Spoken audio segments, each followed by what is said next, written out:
Genesis chapter 29. Then Jacob continued on his journey, and came to the land of the eastern peoples. There he saw a well in the open country, with 3 flocks of sheep lying near it, because the flocks were watered from that well. The stone over the mouth of the well was large. When all the flocks were gathered there, the shepherds would roll the stone away from the well's mouth and water the sheep.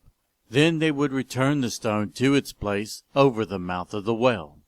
Jacob asked the shepherds, "My brothers, where are you from?" "We're from Haran," they replied. He said to them, "Do you know Laban, Nahor's grandson?" "Yes, we know him," they answered. Then Jacob asked them, "Is he well?" "Yes, he is," they said. "And here comes his daughter Rachel with the sheep." "Look," he said, "the sun is still high. It is not time for the flocks to be gathered. Water the sheep and take them back to the pasture." "We can't," they replied, "until all the flocks are gathered and the stone has been rolled away from the mouth of the well. Then we will water the sheep." While he was still talking with them, Rachel came with her father's sheep, for she was a shepherd. When Jacob saw Rachel, daughter of his uncle Laban, and Laban's sheep, he went over and rolled the stone away from the mouth of the well, and watered his uncle's sheep. Then Jacob kissed Rachel, and began to weep aloud. He had told Rachel that he was a relative of her father, and a son of Rebekah. So she ran and told her father. As soon as Laban heard news about Jacob, his sister's son, he hurried to meet him. He embraced him and kissed him, and brought him to his home. And there Jacob told him all these things. Then Laban said to him, "You are my own flesh and blood."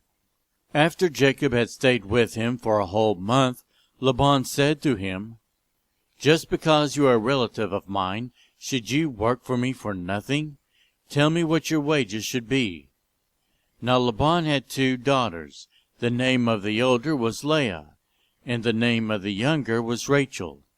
Leah had weak eyes, but Rachel had a lovely figure and was beautiful.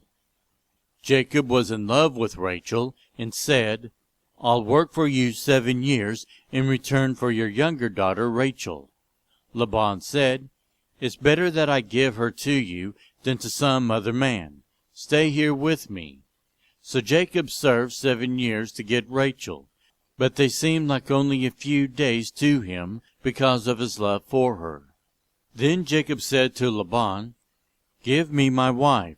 My time is completed, and I want to make love to her."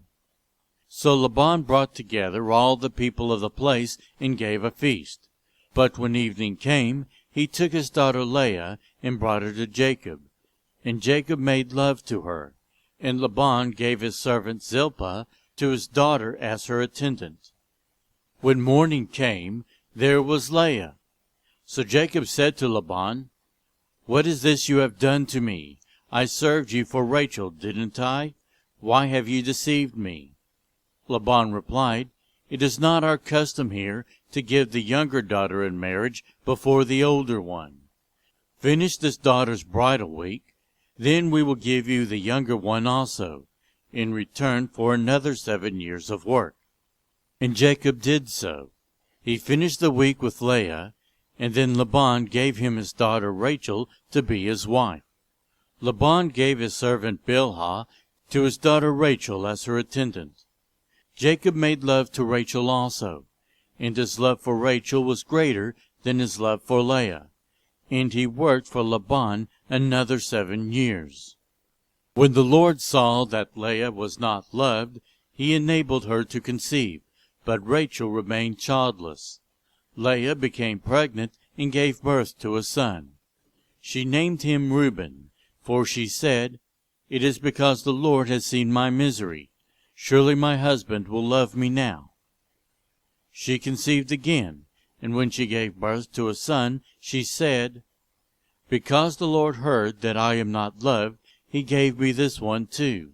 So she named him Simeon.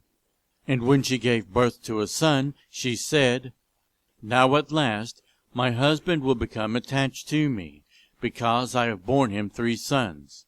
So he was named Levi. She conceived again, and when she gave birth to a son, she said, "This time I will praise the Lord." So she named him Judah. Then she stopped having children.